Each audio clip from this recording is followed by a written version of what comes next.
자, 전자화폐의 그 시스템에 대해서 말씀을 드릴 건데요.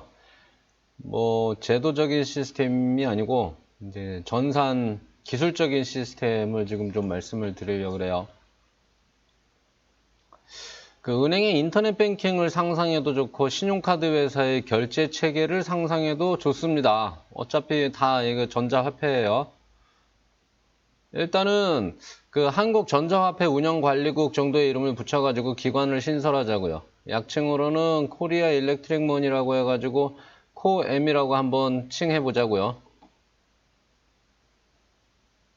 코엠은 기술적 관리 부분과 제도적 관리 부분에 크게 두 가지 부분으로 나뉘어서 조직이 운영되어야 될 거예요.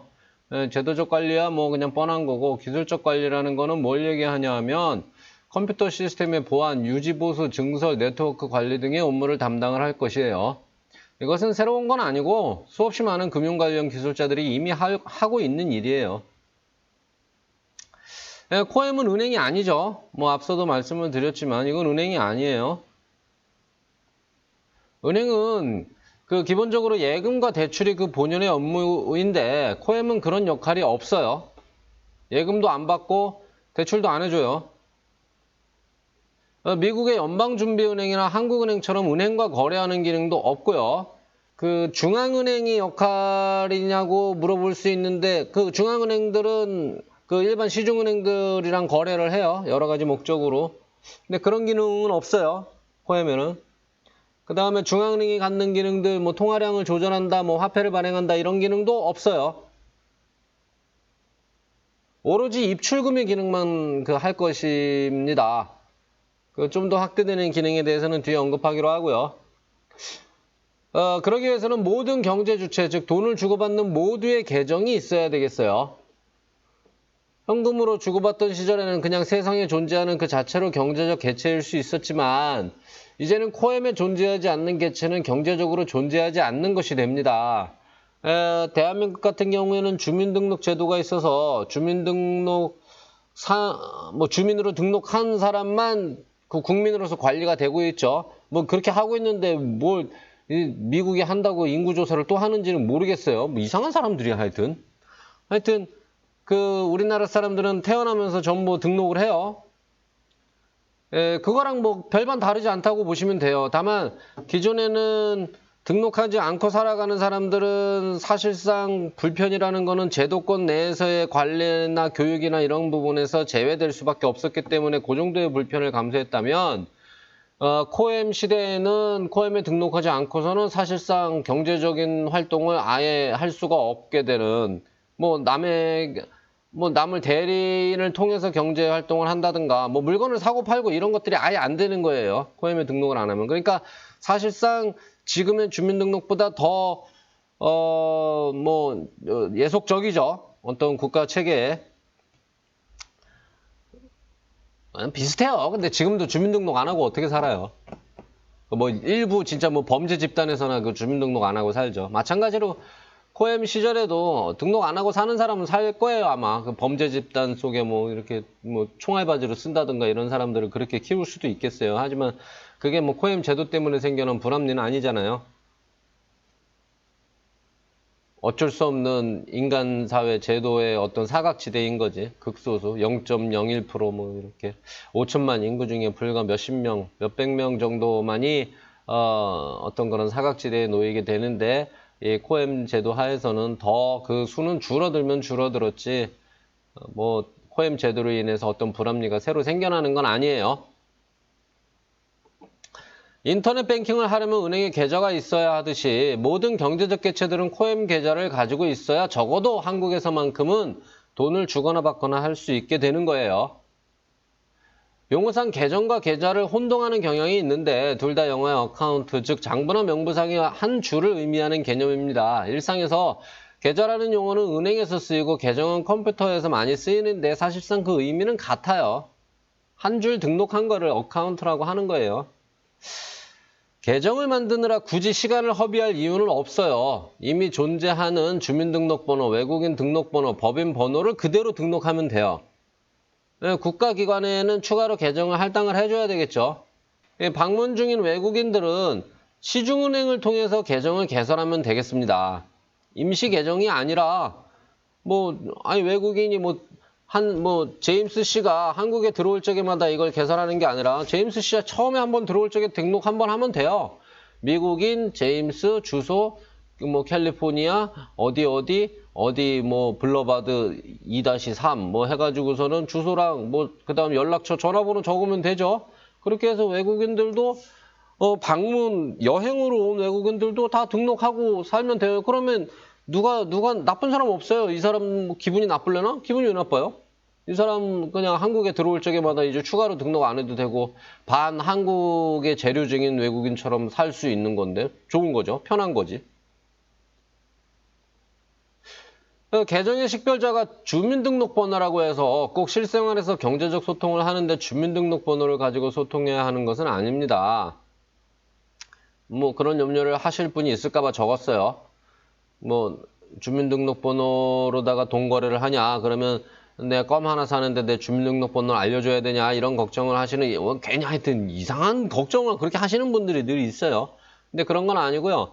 모든 개체는 전산상의 아이디를 별도로 갖고 있을 것이고요. 주민등록번호나 외국인의 여권번호 등은 여러 가지 식별 방법 중 하나에 지나지 않는 것으로 처리를 할 거예요. 그러니까 실제 전산상의 아이디는 예를 들어서 숫자가 될 수도 있고요. 이런 게 이제 그 각각의 어떤 아이디일 수도 있고요. 내지는 암호화돼서 이런 식의 아이디를 가질 수도 있어요. 이거는 굳이 어디인가에 나열되는 게 아니라 어떤 전산상의 그 계정을 구분하는 구분자인 거예요. 그래서 일반인이 신경 쓰거나 할 것은 아니에요. 그런 식의 아이디가 전산상 아이디가 별도로 있고요. 그 아이디에 연동돼서 주민등록번호일 수도 있고 여하간 개인을 식별할 수 있는 여러 가지 것들을 동시에 사용할 수 있어요. 외국인이라면 여권번호를 쓸 수 있겠죠. 그 다음에 닉네임이나 전화번호, 지문, 홍채, 안면인식, 목소리 등의 형태로도 등록해서 사용할 수 있어요. 어떤 개인을 식별할 수 있는 방법은 여러 가지죠. 뭐든 좋다 이거예요. 코엠은 결제 시스템을 갖지 않고 민간의 은행이나 기업들이 각자의 장점을 가지고 운영하는 결제 시스템에 API를 제공하고 그들에게서 들어오는 요청이 조건에 부합하기만 하면 트랜잭션을 최종 처리하는 체계로 합니다. 말이 왜 이렇게 썼을까요? 이게 뭐야 이거? 이 전공자들이나 알아먹는 얘기죠. 뭐냐 하면 일반 시중은행들이 각각의 앱을 가지고서는 처리를 할 거예요. 근데 그 최종적인 기록은 코엠에 기록된다는 얘기죠. 코엠은 데이터베이스만 관리하는 겁니다. 그렇게 하는 이유는 어떤 편리하고 좋은 것을 개발하고 발명하고 발전시키는 것은 민간이 훨씬 잘하기 때문이에요. 민간이 잘하는 이유는 더 성실하거나 똑똑해서가 아니라 공무원은 이런 식의 편의를 발전시켜 직접적으로 좋을 것이 별로 없는 반면에 민간은 서로의 경쟁으로 인해 발전시킬수록 많은 이익을 본인이 가져갈 수 있을 뿐 아니라 발전시키지 않으면 이용자들로부터 외면받고 결국은 도태되어 굶게 된다는 이런 이해관계의 차이 때문에 민간이 더 효율적인 거예요. 공무원은 일을 안 해도 돈이 나오죠. 그래서 여러분들이 어느 순간 느꼈을지 모르겠지만은 2019년 대한민국의 공무원의 절반 이상은 진짜 펑펑 놉니다. 펑펑 놀아. 가서 가만히 보세요. 펑펑 놉니다. 하루를 어떻게 때울까로 고민하는 사람들이에요. 그래서 그 사람들이 힘들다는 거는 원래 쉬운 것은 자기네들끼리 괴롭혀요. 공무원들이 괴로운 거는 자기네들끼리 서로 그렇게 괴롭혀요. 따돌리고 시기하고 질투하고 이런 걸로 인간관계를 힘들어해요. 다들 공무원들이. 왜? 하는 일이 없으니까 그래요. 지금 공무원이 50만이라 그러면 제가 정확한 공무원 숫자 통계는 몰라요. 그냥 예를 들어서 그냥 가정으로 50만이라 그러면 그중에 일을 하는 건 10만 명이 일을 하는 거고 40만 명은 묻어가는 거예요. 사회가 이렇게 되면 점점 쇠퇴하는 겁니다. 40만 명 잘라내야 돼요. 70년대 공무원들은 일을 죽어라 했겠죠. 인원이 없었으니까.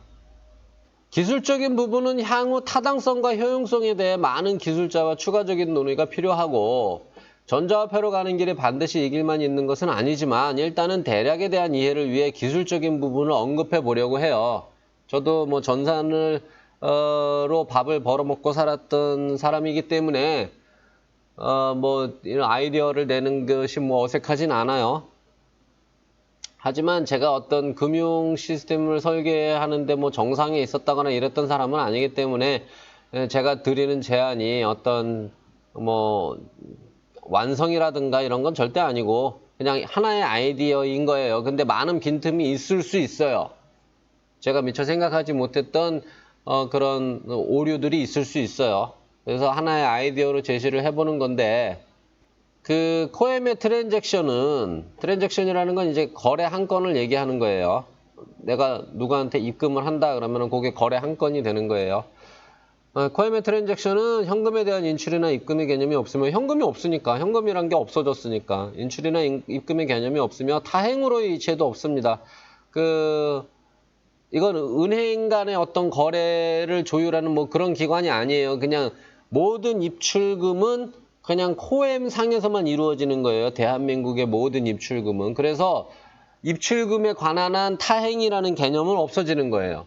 그래서 오로지 당행 계좌 간 이체 같은 업무만 존재하는 거예요. 무척 단순하죠. 현행 시중은행 업무에 100가지 업무가 있다면 그 중에 한 가지만 수행하는 거예요. 굉장히 단순 명료하죠. 심플 이즈 베스트예요. 기존의 은행 시스템은 은행마다 약간 다르겠지만 큰 맥락은 대동소이할 거예요. 계좌이체를 하는 경우 A에서 B로 지불을 할 때 A 계좌에서 해당 금액을 빼는 거래원장을 하나 작성하고 잔고에서 해당 금액을 뺍니다. 그 다음에 B 계좌에 해당 금액을 더하는 거래원장을 또 하나 작성하고 B의 잔고에 해당 금액을 더합니다. 이 일련의 과정에 뭐 특별히 이상이 없으면 확정이 되는 건데 이거는 사실상 동시에 진행되는 거예요. 사람의 눈으로 판단할 수 있는 시간차는 존재하지 않고요. 인터넷 뱅킹 많이 해서 아시잖아요. 뭐 시간차가 존재하진 않잖아요. 근데 시간차가 존재하기도 해요. 일본 같은 경우에는 뱅킹을 하면 이 뱅킹 내가 뭐 미쓰비시 은행에 김우라 씨한테 1,000만 원을 입금하겠다라고 이렇게 인터넷 뱅킹을 하잖아요. 그럼 우리나라는 실시간으로 그게 완료가 되잖아요. 근데 일본 같은 경우에 1,000만 원을 입금하겠다 그거를 미즈호 은행이라 그러면 미즈호 은행 담당자가 그 내역을 신청 내역을 가지고 수동으로 입금을 해줘요. 인터넷 뱅킹이 사실상 아니죠. 이메일을 보낸 거예요. 미즈호 은행 담당자한테 이메일 보낸 거랑 똑같은 거예요. 그렇게 해서 이체를 해줘요. 그거는 시차가 몇 시간이 존재해요. 대한민국은 20년 전부터 완벽한 인터넷 뱅킹이 됐었고요. 그 도식으로 약간 보면은 이거는 미국의 센트럴 뱅크에서 RTGS 시스템이라는 게 새로 도입되면서 이걸 설명하는 도식이었는데 뭐 설명할 수 있는 도식이 뭐 비슷한 게 이거밖에 없어서 이걸 가지고 왔어요. 애니가 10달러를 클라라벨한테 이체해달라고 A은행의 계좌를 갖고 있던 애니씨가 신청을 했어요. A은행에서. 그럼 A은행이 그 담당자가 이건 인터넷 뱅킹도 마찬가지 옛날에 수기로 할 때나 마찬가지예요. A씨의 계정 이거 레저는 이게 원장이라 그러는데 원장이라는 거는 이제 회계 장부상에 어떻게 이렇게 기입되어 들어가기 전에 어떤 기본적인 장부를 얘기하는 거예요. 기초 장부를. NEC의 장부를 꺼내와서 1,000달러가 있는 거 통장이라고 봐도 되고요. 통장은 이제 이 사람한테 이 사람한테 기록으로 주는 게 통장인 거고 원장이 이제 있을 거예요. 원장에 보니까 NEC의 잔고가 1,000달러가 있었어요. 그래서 뭐 10달러 인출하는 건 아무 문제 없죠. 그래서 NEC의 잔고를 990으로 바꿔서 기록을 하고 이건 전산상으로도 똑같이 일어나는 일이에요. 그 다음에 이제 C은행에다가 의뢰를 하죠. 너한테 내가 10불을 줄 거다. 클라라벨 씨한테 줘라. 돈을 10불을 줘라. 옛날에는 이 은행한테 돈을 직접 줬는데 지금은 미국은 이제 센트럴 뱅크에서 운영하는 RTGS 시스템을 통해서 이렇게 운영을 하고 있어요. 전산상으로. 근데 여하간의 체계는 그렇다고요. 이렇게 C은행에다 여하간 돈을 줘요. 그럼 C은행은 클라라벨 씨의 그 원장을 가지고 와서 클라라벨 씨의 원장에 보니까 잔고는 0원이었는데 10불을 받았으니 이 10불을 클라라벨 씨의 잔고에다가 넣어줘야 되겠다 하고서는 돈은 C은행의 금고 속으로 들어가죠. 이렇게 되어 있어요. 이거를 이제 제가 제안을 하나 하는 거예요. B가 A에게 지불을 요청하는 청구서를 거래 원장으로 하나 작성하고 A가 해당 원장에 대해 승인하면 각각의 잔고에 해당 금액을 반영하는 체계로 하자는 거예요. 이제 뭐 클라라벨이 어떤 이유로든 돈을 청구를 해요. 뭐 이유 없이 애니가 갑자기 10불을 주겠다라고 하는 게 아니죠. 이 그림의 시작이 그 10불을 클라라벨한테 줘라고 했지만 사실은 이 둘 사이에 어떤 거래가 있었던 거죠. 뭐 용돈을 받든 아니면 물건 대금을 받든 달라고 하니까 주는 거죠. 은행은 그 달라고 한 그 이전 단계의 스토리를 모르고 있을 뿐, 돈을 주라고 하니까 줬을 뿐, 그 이전 단계의 스토리가 있는 거죠. 그 이전 단계의 스토리부터 시작하는 거예요. 새로운 체계는, 제가 제안하는 체계는. 여하간 애니 10달러를 줘 나에게 무슨 명목으로 10달러를 줘라고 신청을 하면 이 신청 원장이 이렇게 작성되는 거예요.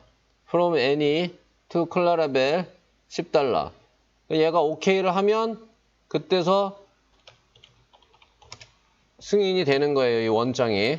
거래 원장이 승인이 되는 거예요. 그러면 코엠에서 얘는 코엠이죠.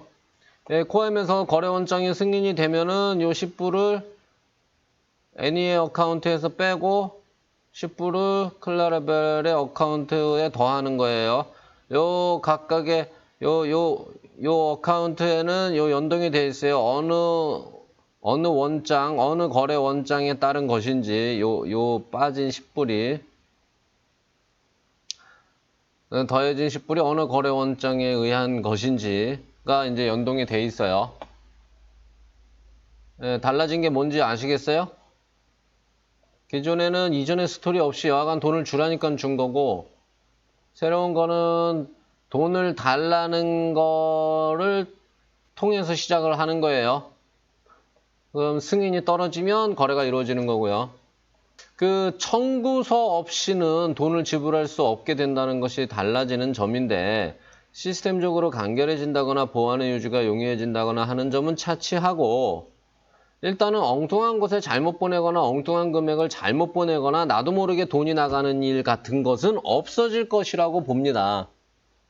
요거에 대한 구체적으로 어떻게 이게 전개가 될 것인지, 그 다음에 어떤 몇 가지 사례에 대해서는 제가 다음 시간에 말씀을 드릴게요.